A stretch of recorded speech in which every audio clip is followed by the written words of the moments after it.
नमस्कार दोस्तों, स्वागत है आप सभी का एक बार फिर से शारदा एकेडमी के ऑफिशियल यूट्यूब चैनल पर। और आज मैं बात करूंगा 6 अगस्त की मोस्ट इम्पोर्टेंट न्यूज़। तो देखिए कैसा क्या सेशन रहेगा उसके बारे में हम डिस्कस कर लेते हैं। सबसे पहले हमने इस सेशन में क्या क्या चीज़ें देखनी है। तो सबसे फर्स्ट जो होगा वो होगा लास्ट डे के कुछ एमसीक्यू क्वेश्चन। इसके बाद आज की जो इम्पोर्टेंट न्यूज़ है, आज के जो इम्पोर्टेंट जो भी इवेंट्स हुए हैं वो। इसके बाद है स्टैटिक पार्ट और उसके बाद है एक स्टेट इन्फॉर्मेशन जो हमारा इस वीक में चल रहा है, Jammu and Kashmir union territory.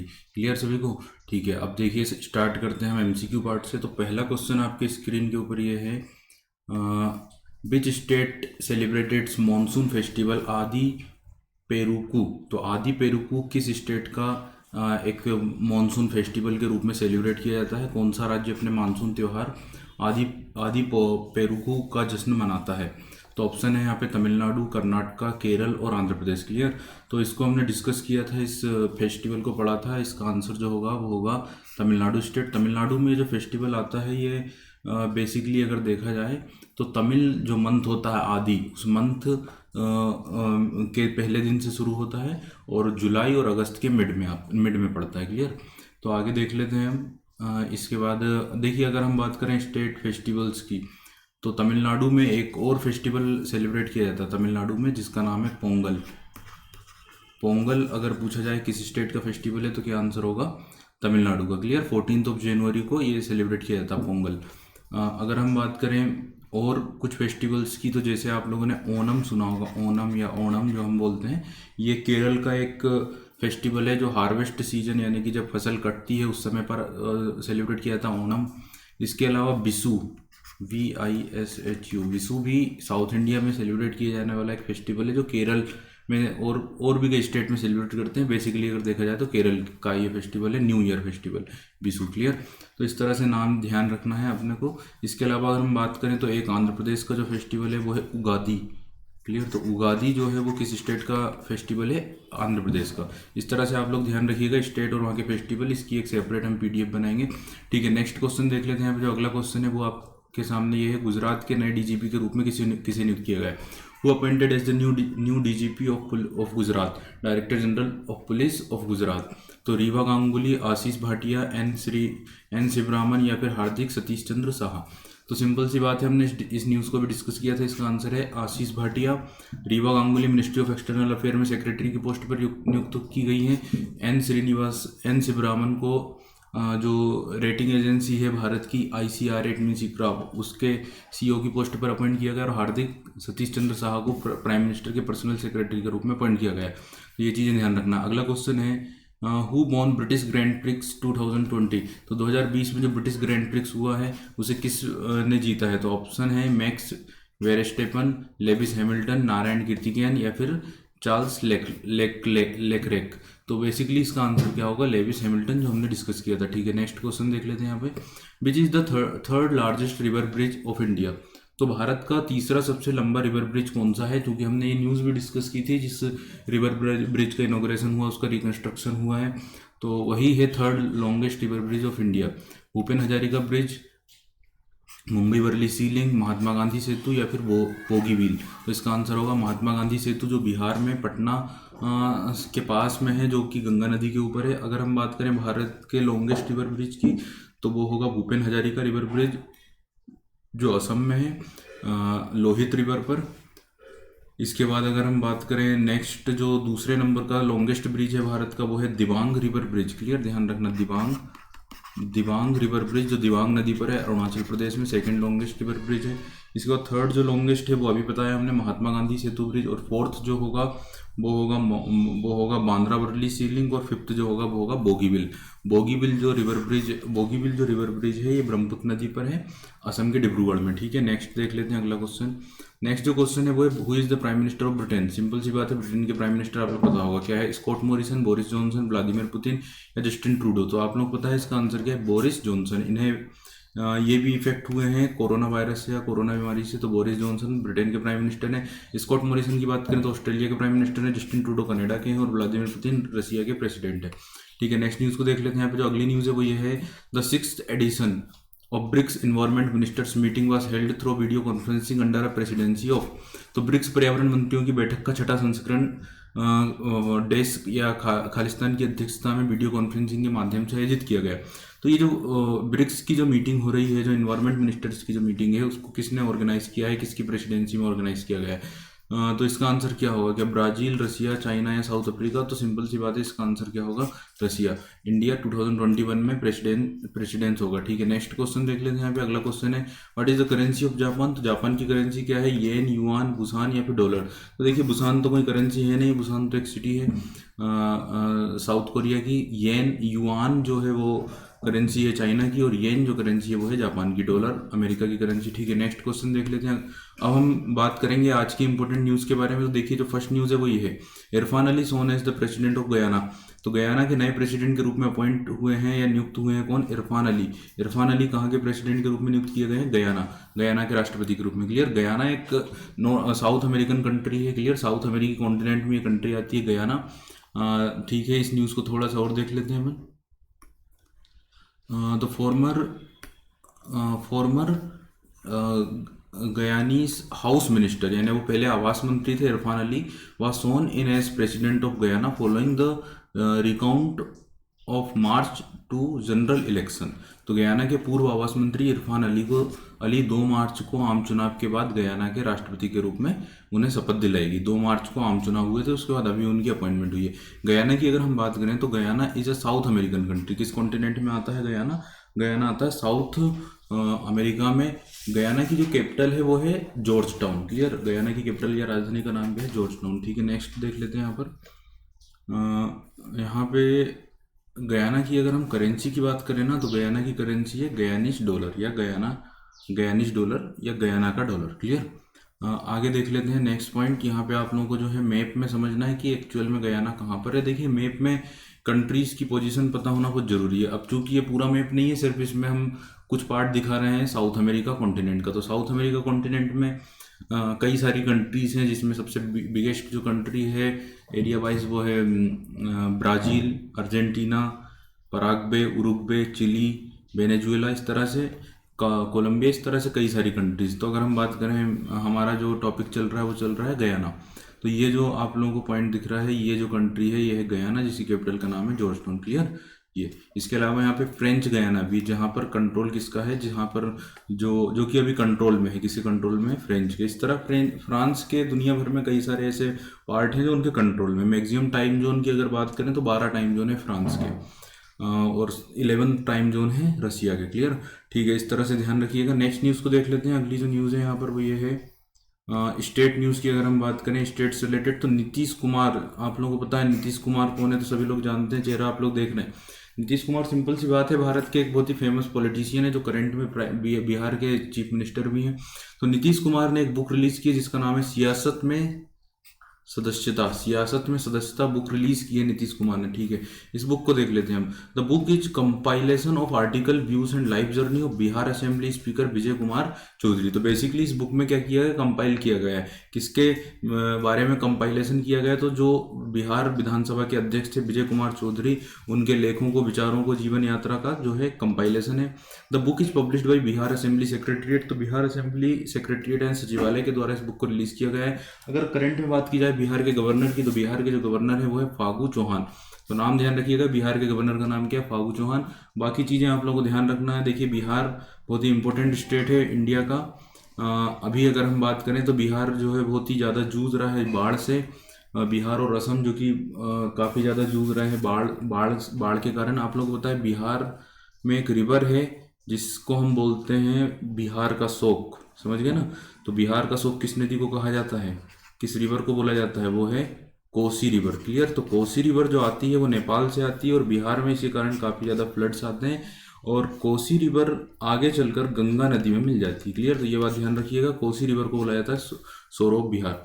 हम थोड़ा सा इनका पॉलिटिकल करियर देख लेते हैं। अगर हम बात करें नीतीश कुमार की, तो नीतीश कुमार के पॉलिटिकल करियर की बात है। देखिए, बहुत लंबा पॉलिटिकल करियर है, आज से नहीं है। अगर ये काफ़ी सालों से इलेक्शन में खड़े हो रहे हैं, कई बार हारे हैं और फाइनली फिर पहुंचे हैं स्टेट के बाद फिर सेंटर में रेलवे मिनिस्टर भी रह चुके हैं, एग्रीकल्चर मिनिस्टर भी रह चुके हैं। अगर हम बात करें तो 1999 से 2004 के बीच में जो एनडीए गवर्नमेंट थी, उस टाइम पर ये एग्रीकल्चर मिनिस्टर, रेलवे मिनिस्टर, कई सारी पोस्ट पर रह चुके हैं।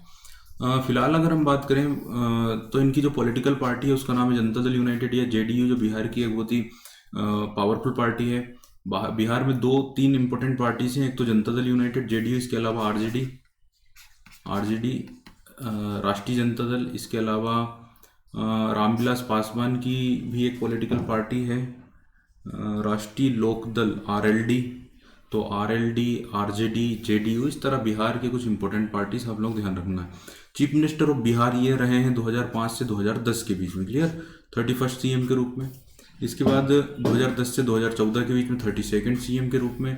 फिर चूंकि चुनाव में उतनी अच्छी जो है इनको सीटें नहीं मिली, कुछ डिस्प्यूट हुआ, तब कुछ समय के लिए जीतन राम मांझी जो है बिहार के प्राइम मिनिस्टर चीफ मिनिस्टर बने। उनका नाम क्या था? जीतन राम मांझी। लेकिन फाइनली अगेन इन्हें चीफ मिनिस्टर बनने का मौका मिला 2015 में ही, फरवरी 2015 से नवंबर 2015, क्लियर, 34th। इसके बाद फिर इलेक्शन हुए 15 से 17 में, फिर 35, फिर 17 to 18 36, और करंट में फिर वो चीफ मिनिस्टर हैं अगेन 36 चीफ मिनिस्टर। ठीक है, आगे आगे देख लेते हैं नेक्स्ट पॉइंट। तो आप लोगों को पता है शेयर मार्केट का जो पूरा रेगुलेटर है, कंट्रोलर है, जो संभालता है पूरी तरह से शेयर मार्केट को। जैसे आप लोगों से अगर पूछा जाए कि जो जितनी भी बैंक है भारत में, चाहे प्राइवेट हो चाहे गवर्नमेंट हो, उन सबको कंट्रोल, उन सबको निर्देशित कौन करता है, किसके निर्देश के अनुसार वो सारे बैंक काम करते हैं, तो सिंपल सा आपका आंसर होगा, वो होगा आरबीआई, क्लियर। उसी तरह जो शेयर मार्केट में ट्रेडिंग होती है, शेयर मार्केट की जो कंपनियां, शेयर मार्केट में जो शेयर्स इशू होते हैं, हम लोग परचेस करते हैं, उनमें कोई किसी कंपनी में कितना इन्वेस्ट कर सकता है, कितने शेयर इशू कर सकता है, शेयर इशू करने की जितनी भी टर्मिनोलॉजीज हैं, जितने भी रूल्स हैं, उन सबको रेगुलेट करने वाली जो ऑर्गेनाइजेशन है वो है SEBI, security exchange board of India. तो सेबी ने क्या किया है? सेबी ने क्या किया है? संग्रहालय, इट मीन्स म्यूजियम इस्टेब्लिश किया है, clear. SEBI to develop virtual museum for security market. इस म्यूजियम में बताया जाएगा कि किस तरह से सेबी ने डेवलपमेंट किया है, किस तरह से उन्होंने मार्केट में अपनी पोजीशन बनाई है, और जो भी डेवलपमेंट उन्होंने किया है, जो भी उन्होंने प्रोग्रेस की, उस म्यूजियम में एक वर्चुअली रूप से बताया जाएगा। Security exchange board of India will developing virtual museum for security market, clear. Museum will showcase online history of evaluation, achievement, and milestone in Indian security market over decades in terms of market infrastructure, regulation, enforcement through photos, videos, articles, etc. तो यहाँ पर बात की जाए security SEBI के जो बुनियादी ढांचे हैं, विनिमय, फोटो, वीडियो, लेख आदि के माध्यम से सेबी के संदर्भ में दशकों में भारतीय प्रतिनिधि बाजार में विकास, उपलब्धियां, मील के पत्थर के ऑनलाइन इतिहास का प्रदर्शन किया जाएगा। सेबी की अगर हम बात करें तो सेबी के जो चेयरमैन है वो है अजय त्यागी, क्लियर। ठीक है, तो आगे देख लेते हैं हम नेक्स्ट पॉइंट को। अगली जो न्यूज़ है वो रिलेटेड है भारत सरकार ने एक ड्राफ्ट प्रस्तुत किया है डिफेंस प्रोडक्शन और एक्सपोर्ट प्रमोशन को लेकर। तो government frame draft defence production and export promotion policy 2020। देखिए ड्राफ्ट क्या होता है? तो ड्राफ्ट एक प्रकार का मसौदा होता है जिसमें रूल्स सारे कंटेंट होते हैं कि कोई भी काम किस तरह से किया जाएगा। तो एक प्रकार से जो भी रूल्स हैं, रेगुलेशंस हैं, नियम है। अब आप लोग को पता है हमारे देश में गवर्नमेंट काम कर रही है, गवर्नमेंट रन है, सारी चीज़ें चल रही है, तो वो एक नियम के अनुसार चलिए। वो जो नियम है, जो रूल्स है, वो जिस जगह पर कंटेंट है, जिस बुक में कंटेंट है, उसको हम कॉन्स्टिट्यूशन बोलते हैं। हर एक ऑर्गेनाइजेशन का एक कॉन्स्टिट्यूशन होता है, कोई भी काम जो होते हैं वो रियल रूल्स के अनुसार ही होते हैं।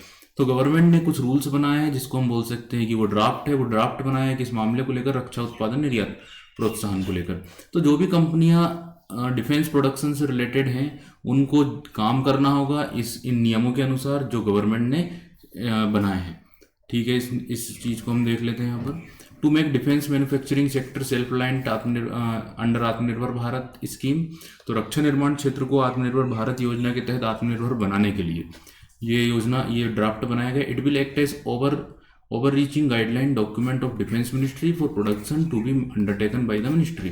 तो यह रक्षा मंत्रालय द्वारा किए जाने वाले उत्पादन के लिए रक्षा मंत्रालय के अतिव्यापी मार्गदर्शन दस्तावेज के रूप में कार्य करेगा। तो वही मैंने बताया कि एक प्रकार से रूल्स हैं जो मार्गदर्शन देंगे, एक प्रकार से गाइड करेंगे किसी भी ऑर्गेनाइजेशन को जो डिफेंस प्रोडक्शन से रिलेटेड काम कर रही होगी। ठीक है, नेक्स्ट देख लेते हैं। यहाँ पर आंध्र प्रदेश की गवर्नमेंट ने एक प्रोग्राम लॉन्च किया जिसका नाम है ई Rakshabandhan programme, clear. Andhra Pradesh government launch ई रक्षाबंधन प्रोग्राम। अब आप लोग बताइए, नाम से क्लियर होना चाहिए कि बेसिकली इस प्रोग्राम का क्या ऑब्जेक्ट होगा। रक्षाबंधन का मतलब क्या होता है? तो रक्षाबंधन फेस्टिवल है जो इंडिया में भी आया है 3 अगस्त को। बेसिकली रक्षाबंधन का टारगेट क्या होता है कि जो भाई होते हैं वो अपनी बहन की रक्षा का क्या करते हैं, संकल्प लेते हैं कि हम जो है हमारी बहन की रक्षा करेंगे। क्लियर। अब गवर्नमेंट ने शुरू किया ई रक्षाबंधन, यानी इंटरनेट रक्षाबंधन। क्लियर। अब बेसिकली इस मिशन का जो टारगेट है वो ये है, फीमेल्स को जो भी इंटरनेट या साइबर क्राइम है इन सारी चीज़ों से सिक्योर करना, सुरक्षित करना, इस मकसद से ये प्रोग्राम लॉन्च किया गया है, उसके बारे में अवेयर करने के लिए। तो ध्यान रखिएगा, इस तरह से प्रोग्राम आपको एग्जाम में पूछे जाएंगे कि ई रक्षाबंधन प्रोग्राम किसी स्टेट से रिलेटेड है या बेसिकली टारगेट क्या है। तो Andhra Pradesh chief minister Y S Jagan Mohan Reddy has launch virtual cyber crime awareness programme titled e Rakshabandhan. तो उन्होंने क्या किया है, ई रक्षाबंधन के नाम से एक वर्चुअल साइबर जागरूकता कार्यक्रम शुरू किया है। It is month long online campaign that aims to create awareness on cyber crimes across the state with slogan let us make August the month of e freedom and e safety. यह 1 महीने तक चलने वाला online अभियान है जिसका उद्देश्य राज्य भर में साइबर अपराधों को जागरूकता के साथ नारा देना है। आप लोग पता है, जब से लॉकडाउन लगा हुआ है, जब से ये पूरा पीरियड चल रहा है, तब से साइबर क्राइम काफ़ी बढ़ गया है। लोगों के पास काफ़ी ज़्यादा फ़ोन आते हैं कि इस तरह से आपके OTP या आपका जो है आपके ATM कार्ड का जो है वो बंद होने वाला है, इसके लिए आप ये सेंड करिए, इसका नंबर सेंड करिए। इस तरह से काफ़ी ज़्यादा ऑनलाइन क्राइम जो है वो बढ़ गए हैं। तो और भी कई चीज़ें हैं जो ये हो रही हैं इस लॉकडाउन पीरियड में। तो इन्हीं चीज़ों से अवेयर करने के लिए गवर्नमेंट ने, आंध्र प्रदेश की गवर्नमेंट ने ये प्रोग्राम शुरू किया है। क्लियर। ठीक है, ध्यान रखिएगा इस बात को भी। अगला टॉपिक देख लेते हैं, अगली जो न्यूज़ है वो क्या है, इसके बारे में समझ लेते हैं। यहाँ पर अगेन हम गवर्नमेंट के एक प्रोग्राम की बात कर रहे हैं, सेंट्रल गवर्नमेंट की एक योजना है। तो MSME मिनिस्टर आप लोग पता है कौन है, नितिन गडकरी, जो नागपुर से कॉन्स्टिट्यूशन नागपुर से लोकसभा के मेंबर हैं। तो MSME minister to launch Khadi agarbatti Atmanirbhar mission. तो MSME मिनिस्टर ने खादी अगरबत्ती आत्मनिर्भर मिशन का शुभारंभ किया। क्या है इस मिशन को थोड़ा सा देख लेंगे। The program has been proposed by Khadi and village industry commission. तो अगर बात की जाए इस प्रोग्राम की, तो इस प्रोग्राम को प्रपोज किया था KVIC का फुल फॉर्म है khadi and village industry commission. It will facilitate thousands of job creation for unemployed and migrant workers in different parts of the country while increasing domestic अगरबत्ती production. तो basically इस योजना इस programme का जो मकसद है वो ये है कि जितने भी अनएम्प्लॉयड और जो माइग्रेंट वर्कर्स हैं उन्हें इस काम में लगाया जाएगा। घरेलू अगरबत्ती उत्पादन को बढ़ाते हुए देश के विभिन्न हिस्सों में बेरोजगार और प्रवासी श्रमिकों के लिए हजारों रोजगार सृजन की सुविधा प्रदान करेगा। क्लियर। ये जो योजना होगी PPP मॉडल पर होगी। PPP का मतलब होगा प्राइवेट पब्लिक पार्टनरशिप, समझे ना। तो प्राइवेट पब्लिक पार्टनरशिप के सिद्धांत पर यह प्रोग्राम शुरू किया गया है। ठीक है, आगे देख लेते हैं नेक्स्ट न्यूज़ के बारे में। तो आप लोग पता ओलंपिक 2020 के जो है वो अभी वो उन्हें कैंसिल नहीं किया गया है। तो 2020 के जो ओलंपिक हैं वो होंगे टोक्यो में, जो जापान की कैपिटल है टोक्यो। 2016 में हुए थे ब्राज़ील के रियो डी जेनेरियो में, 2012 में हुए थे लंदन में, 2008 में हुए थे बीजिंग में, 2004 में हुए थे एथेंस में। इस तरह से आप लोगों को ध्यान रखना है कि जो ओलंपिक गेम है 2020 के, जो कहाँ पर होने वाले हैं, जापान की कैपिटल टोक्यो में। तो वो जो होंगे उसके लिए इंडियन हॉकी टीम जो है वो उनका एक कैंप ऑर्गेनाइज किया गया है बेंगलोर में, Indian hockey team to join national camp for Tokyo Olympic. Clear. तो देख लेते हैं इस न्यूज़ को थोड़ा सा। और हम Indian men's and women's hockey team member bound for Tokyo Olympic will be joining national camp at national centre of excellence in Bengaluru. The decision to organise camp was taken by sport authority of India. तो ये जो decision है ये sport authority of India के द्वारा लिया गया। ठीक है, नेक्स्ट न्यूज़ को देख लेते हैं। यहाँ पर जो अगली न्यूज़ है वो ये है, HDFC जो बैंक है उसके नए CEO के रूप में अपॉइंट किया गया शशिधर जगदीशन को। तो शशिधर जगदीशन HDFC बैंक के नए CEO के रूप में अपॉइंट किए गए हैं। इस तरह से आप लोग को ध्यान रखना है, शशिधर जगदीशन। ठीक है, यहाँ पे देख लेते हैं थोड़ी सी और। देखिए अपॉइंटमेंट काफ़ी ज़्यादा होती हैं, आप लोग ध्यान रखना। अभी कुछ देर पहले हमने इरफान अली के बारे में पढ़ा, जो कि अपॉइंट हुए हैं कहाँ के, गयाना के प्रेसिडेंट के रूप में। तो डेली आपको कोई ना कोई अपॉइंटमेंट मिल जाएगी, इतना इंपॉर्टेंट नहीं रहेगा। तो Sridhar Jagdishan will be taking charge as new chief executive officer of HDFC bank in October 2020। His appointment has been approved by RBI। He will succeed Aditya Puri was CEO of HDFC bank since 1994। तो काफ़ी दिनों से Aditya Puri HDFC bank के CEO के post पर appoint थे। तो ये बात ध्यान रखिएगा, क्वेश्चन आपसे पूछा जा सकता है। आदित्य पुरी जो इस पोस्ट से रिमूव हुए हैं, जो हटे हैं, वो किस बैंक के CEO थे? तो आप लोग ध्यान रखना HDFC बैंक 1994 से। ठीक है, अगला क्वेश्चन देख लेते हैं। यहाँ पे जो नेक्स्ट क्वेश्चन है वो ये है, कि Thenzawl golf resort project inaugurated in Mizoram. तो मिजोरम में जो थेंजावोल गोल्फ रिजॉर्ट है उसको इनोग्रेट किया गया है, उसको इस्टेब्लिश कर दिया गया है कि वहाँ पर जो गोल्फ एक गेम होता है, आप लोगों ने देखा होगा गोल्फ। भारत के जो है अमेरिका के एक फेमस खिलाड़ी हैं टाइगर वुड्स, भारत के भी हैं जीव मिल्खा सिंह। इस तरह से जो गोल्फ गेम है उसका जो रिजॉर्ट है वो उसका जो भी एरिया है रिजॉर्ट है उसका उद्घाटन किया गया है। अब देख लेते हैं इस न्यूज़ को। जो इस है टूरिज्म मिनिस्टर जो है प्रहलाद सिंह पटेल। तो tourism minister Prahlad Singh Patel has virtually inaugurated, तो वो वहाँ पर गए नहीं है, वर्चुअली उन्होंने इनोग्रेट किया है Thenzawl golf resort project in Mizoram under Swadesh Darshan scheme. तो ये जो प्रोजेक्ट है ये किस स्कीम के तहत किया गया है? स्वदेश दर्शन स्कीम के तहत। This world class project will develop golf tourism attracting both national international tourism in the country. तो सिंपल सी बात है, ऑब्जेक्ट क्या होगा आप लोग समझ ही सकते हैं। आगे देख लेते हैं। अब हमारा जो तीसरा टॉपिक है इस सेशन में वो ये है कि हम कोई एक स्टैटिक पार्ट के ऊपर डिस्कस करते हैं। तो हमने लास्ट टाइम पे डिस्कस किया था भारत के लॉन्गेस्ट हाईएस्ट और ओल्डेस्ट जो डैम थे। तो आपको पता है भारत का जो हाईएस्ट डैम है वो है उत्तराखंड में। जो हमने पढ़ा था highest dam of India Uttarakhand में क्या नाम है?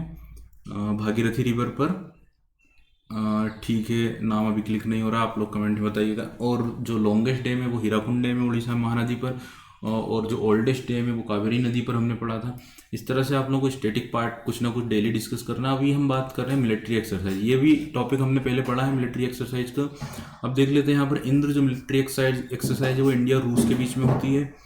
मित्र शक्ति जो है इंडिया और श्रीलंका के बीच में होती है। दस्तलिक जो है वो इंडिया और उज्बेकिस्तान के बीच में होती है। जेर अल बहर वो इंडिया और कतर के बीच में होती है। कोरपाट जो 19 जो है वो इंडिया और बांग्लादेश के बीच में होती है, नेवी के बीच में जो बे ऑफ बंगाल में ऑर्गेनाइज की गई थी। तो आप लोगों को ध्यान में रखना है इंद्र। अच्छा, हैंड इन हैंड किसके बीच में होती है? तो आप लोगों को इंडिया और चाइना के बीच में कौन सी होती है? Hand in hand. क्लियर हो गई ना बात? इंद्र किसके बीच में होती है? इंडिया और रसिया के बीच में। मित्र शक्ति इंडिया और श्रीलंका के बीच में। दस्तलिक किसके? इंडिया और उज्बेकिस्तान। जेर अल बहर इंडिया और Qatar. CORPAT India and Bangladesh. तो ये नाम ध्यान रखना। अब चौथा से पार्ट जो है वो है स्टेट की इन्फॉर्मेशन। जो हम बात कर रहे हैं अभी यूनियन टेरिटरी किसकी? जम्मू एंड कश्मीर की। तो आप लोगों को पता है Jammu and Kashmir union territory किस में आता है? इंडिया में आता है। इस्टेब्लिशमेंट हुआ 31 अक्टूबर 2019 को। आप 31 अक्टूबर को एक प्रकार से इंटीग्रिटी डे भी आता है ना, नेशनल इंटीग्रिटी डे यानी राष्ट्रीय एकता दिवस, क्योंकि वो बर्थ एनिवर्सरी होती है सरदार पटेल की। इसके अलावा कैपिटल की बात की जाए तो श्रीनगर होगी, और साथ में जम्मू। डिस्ट्रिक्ट है 20। गवर्नमेंट बॉडी की बात करें तो Jammu government of Jammu and Kashmir. Lieutenant governor Girish Chandra Murmu. Chief minister अभी खाली है। राज्यसभा की 4, लोकसभा की 5 सीटें। Jammu and Kashmir high court वहाँ पे काम करता है। विधायिका की बात की जाए तो यूनिकैमरल यानी एक सदनात्मक विधायिका, जिसमें टोटल जो सीटें हैं वो कितनी होगी? 114। भारत में टोटल 3 ऐसे यूनियन टेरिटरी हैं। कौन कौन से? एक दिल्ली, दूसरा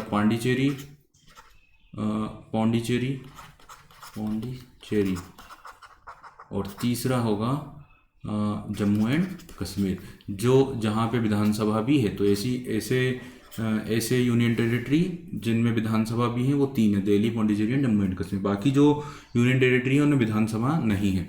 ठीक है, आप लोग मैप को देख सकते हैं। यहाँ पर जम्मू एंड कश्मीर का जो मैप है आप लोग दिख रहा है, बेसिकली ये जो पार्ट है इतना ये जम्मू कश्मीर है।